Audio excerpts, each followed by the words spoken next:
Let's be honest. You've been living here for years and still don't know what Claritas actually is. A city, a project, an experiment nobody asked for. Today we're going to settle that once and for all. What exactly is the Intelligence Consortium, and why did we need a connectionist alternative to traditional organizations? The Intelligence Consortium is an organization built like a neural network. Every participant is a neuron, and decisions emerge from the bottom up rather than being handed down from the top. The reason we needed a connectionist alternative is that traditional cybernetic organizations have a fatal flaw. Information traveling up the chain gets simplified and distorted at every level. So by the time it reaches the decision maker, they're holding a map that doesn't correspond to any real place. In a consortium, information diffuses one-to-many in a fractal pattern, which makes concealment or falsification much harder to sustain. So who actually counts as an organizational individual here? Is it just the workers, or does it include everyone else? The definition is deliberately broad. Anyone with an unfinished rights conversion relationship with the organization counts. That means capital providers, workers, consumers, and even suppliers are all organizational individuals. Take a restaurant consortium. The head chef is an organizational individual, but so is the regular customer who eats there every week, and so is the vegetable supplier. The customer's consumption is itself a form of rights conversion, and their feedback as a drive node is critical for keeping the organization aligned with external demand. How do we actually measure this intelligence degree instead of looking at traditional historical performance? Intelligence degree isn't directly measurable. It's reflected indirectly through external environment fitness, which is how fast and how well an agent acquires resources from its environment.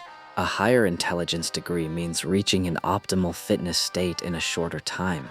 The key insight is that this metric is relative to a specific environment, not absolute. Think of it like evaluating a neural network.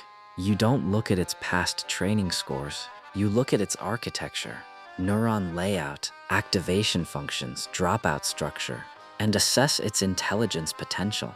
In a consortium, you'd analyze the organizational architecture itself, rather than historical performance or leadership charisma. How does a consortium define organizational order differently from a traditional one?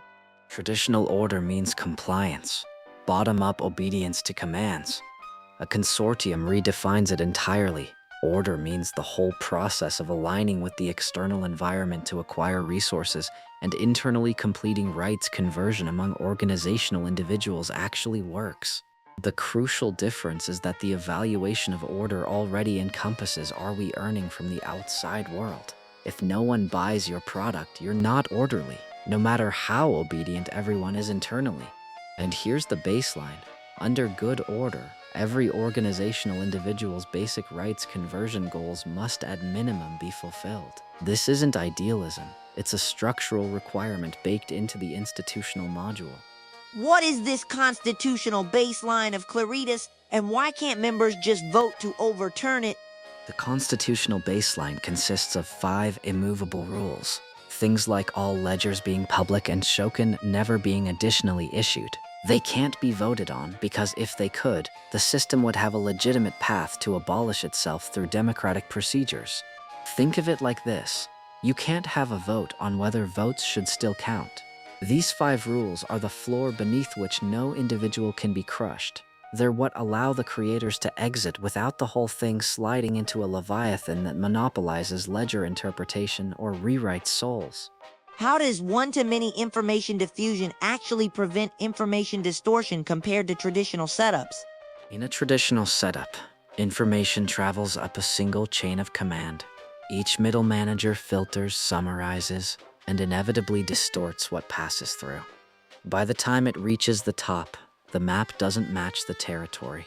One-to-many diffusion breaks that chain. When an action node outputs information, it fans out to all drive nodes simultaneously, and then further into subnetworks. This makes concealment much harder. Logical contradictions become visible when multiple recipients compare what they received. If Rebo claims one thing to me and another to Fen, The contradiction surfaces almost immediately because there's no single channel controlling the narrative. The diffusion pattern itself is a built-in lie detector. How does a bottom-up drive work in practice to motivate members without a boss telling them what to do? It works through the mobilization formula. M, CO, G, Ks, A. Your stake in the organization's outcomes, G, multiplied by your actual influence on decisions, A, determines your drive. There's no boss because the institutional module gives everyone weighted voting rights, and the TCR forces you to put real I token behind your judgment. If you care about the outcome, you participate. If you sit idle, the dual token metabolism slowly starves you. No hoarding, no hibernation, no free rides. Why is a connectionist network better at adapting to a chaotic environment than a hierarchy? Because a hierarchy has a single point of cognitive failure, the top. In a chaotic environment where ground truth shifts faster than information can travel up the chain, the decision maker is always working with stale data. A connectionist network distributes sensing across every node. When Fen at the edge detects a market shift, that signal diffuses one-to-many instantly through drive nodes, and the network reconfigures before the top of any hierarchy would even receive the memo. Speed of adaptation equals number of sensors times diffusion rate. Hierarchies minimize both. That brings us to the end of today's deep dive. Thank you, Jor, for laying out the foundation of how the Intelligence Consortium completely redefines traditional organizations. And thank you to everyone watching.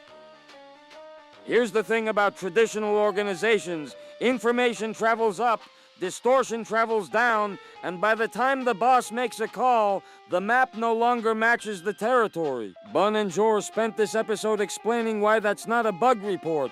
It's a structural inevitability. Next time, we're dissecting the actual anatomy of a decision. Action nodes, drive nodes, and the recursive nesting that turns a supply chain into a living brain. The head chef isn't just cooking, he's also being cooked. Some people call it organizational design. I call it finally admitting the org chart was always a lie.